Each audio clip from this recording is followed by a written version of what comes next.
Você sabe o que é leptina e como ela pode te ajudar a queimar gordura? Eu sou Juliano Pimentel e esse é mais um vídeo da nossa maratona de verão. E se você ainda não está inscrito na Família do Bem, se inscreve no canal e já dá o like e compartilha no grupo do Zap da família, hein?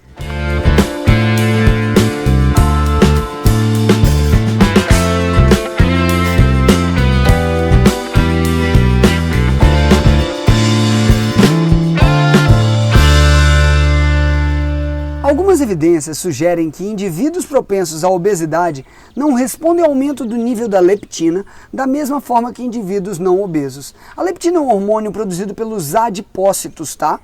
E ela tem uma relação direta com a fome e a saciedade. O que acontece é que quando os indivíduos têm resistência à leptina, ou seja, a leptina pode estar alta e ele não responde a ela como esperado, ele continua a comer. Mas então, como é que funciona a leptina, doutor? É isso que eu vou te explicar agora. A leptina é um hormônio que interage com áreas do cérebro que controlam o nosso centro da fome. O apelido hormônio da fome foi dado porque os níveis da leptina caem quando alguém restringe demais a ingesta de calorias, se exercita demais ou perde muita gordura corporal. Esses são todos chamados de fatores envolvidos no modo fome. Ou seja, você caiu os níveis de leptina, você começa a comer. Perfeito? Um modo de fome. E aí a prima dela entra em ação, mas eu vou deixar para falar em outro vídeo.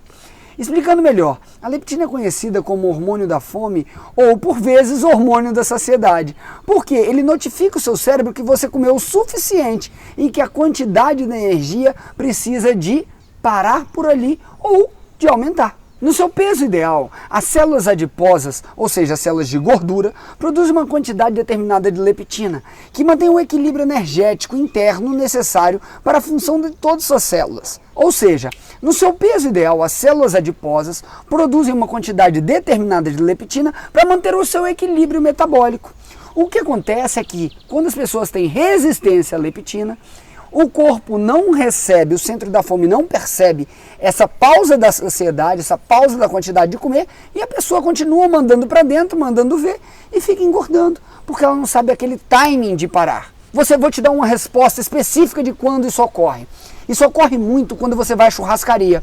Na churrascaria você sabe o exato momento de parar de comer, não sabe? Agora, se eu te der um pudim, se eu te der aquele pão com manteiga, se eu te der uma mistura de gordura e carboidrato, você já não vai saber tanto a hora da pausa, porque a leptina responde muito bem com a ação da proteína. Muitos especialistas acreditam que comer uma dieta altamente processada, rica em açúcar, é a condição perfeita para desenvolver a resistência à leptina, ou seja, seu cérebro não vai perceber que é a hora de você parar de comer. Mesmo que alguém seja suscetível ao ganho de peso, ainda há muito para se fazer para evitar que ocorra a resistência à leptina. Quando você come uma dieta nutritiva, fazendo bastante exercício físico e tomando medidas para gerenciar o seu estresse, isso tudo flui de uma forma muito melhor. Uma série de fatores podem influenciar os seus níveis de leptina e da grelina, que é o hormônio da fome especificamente. Lembra que eu falei da prima? Pois é a grelina. Então, elas de vez em quando brigam ali entre elas, mas tá tudo bem. A ingesta de calorias, o tempo de refeição, ou seja, o tempo que você mastiga, que você curte o alimento, que você cheira, que você está no momento de presença, a sua exposição à luz, ou seja, os níveis de vitamina D, o exercício físico e os níveis de estresse, que tem uma correlação direta com o nível de cortisol. E que todos esses hormônios é como se fosse uma filarmônica, aquela orquestra maravilhosa, e todos eles brincam entre si. O principal regulador da produção de leptina é a gordura corporal, ou seja, o tecido adiposo. Os níveis mudam dependendo do seu peso ideal, especialmente o percentual de gordura corporal que você tem. A leptina é produzida principalmente pelos adipócitos, as células de gordura, como eu já disse, razão pela qual os níveis de leptina geralmente aumentam quando alguém ganha mais gordura. E quando o seu corpo aumenta muito o nível de um hormônio, o que acontece? Ele diminui a quantidade de receptores. Como é que eu vou explicar isso? Não adianta você ter muita leptina, Porque se ela tiver em excesso, o corpo vai reduzir a quantidade de sítios ativos para que ela funcione. É igual você ter 10 chaves diferentes para uma maçaneta só. Não adianta. Você precisa de 10 maçanetas para 10 chaves entrarem, por mais que sejam todas cópias idênticas. Entende que quando o seu corpo aumenta muito a quantidade de chave, naturalmente, para esse hormônio não atrapalhar muito você e você não ficar sem comer nada, ele vai fazer o quê? Não, vamos reduzir aqui. E aí você começa a ter resistência à leptina, igual você tem resistência à insulina, resistência a tantos outros hormônios, quando ocorre um aumento desse dentro da circulação. A resistência à leptina é quando você engorda, aumenta muito a quantidade de leptina, mas o cérebro para de receber a informação que é a hora de parar de comer. Porque ele reduz os receptores de leptina no cérebro. Você continua comendo... Você continua comendo achando que você precisa, porque os receptores de leptina reduziram no cérebro e aí você viu o que a gente chama de down regulation, de receptor. E isso faz com que você não pare de comer. A leptina também desempenha um papel importante na regulação do sistema reprodutivo. Glândula tireoide, glândulas adrenais, produção do hormônio do crescimento. E o que os estudos sugerem em relação à obesidade e à leptina? A resistência à leptina foi tentada ser explicada para leigos da seguinte forma: o seu cérebro continua com fome, mas o seu corpo está obeso e ele não tem essa comunicação entre eles, ou seja, um alto nível de leptina e o cérebro não consegue entender essa mensagem. Tudo bem, agora que você eu já dei uma pincelada para você da função da leptina, como é que você faz ela trabalhar a seu favor? As escolhas alimentares, os hábitos e a mudança de estilo de vida podem ajudar no controle da leptina e na função dela. Eu irei descrever pausadamente as atitudes que podem ajudar a regular o seu nível de leptina e que permitem a você manter facilmente um peso corporal saudável. Beleza? Presta bastante atenção. Anota. Primeira mudança. Mudanças estratégicas na sua dieta.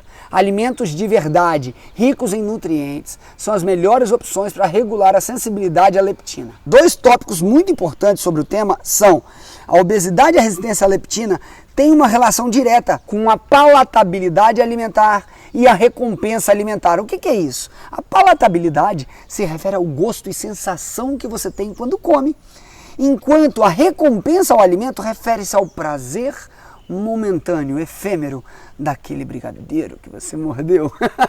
Então, tanto a palatabilidade dos alimentos quanto a recompensa alimentar tem um grande impacto nas vias neurais que controlam a ingesta de calorias. E isso entra dentro de outros neurotransmissores, como a dopamina, mas que eu não vou falar aqui para não complicar mais ainda.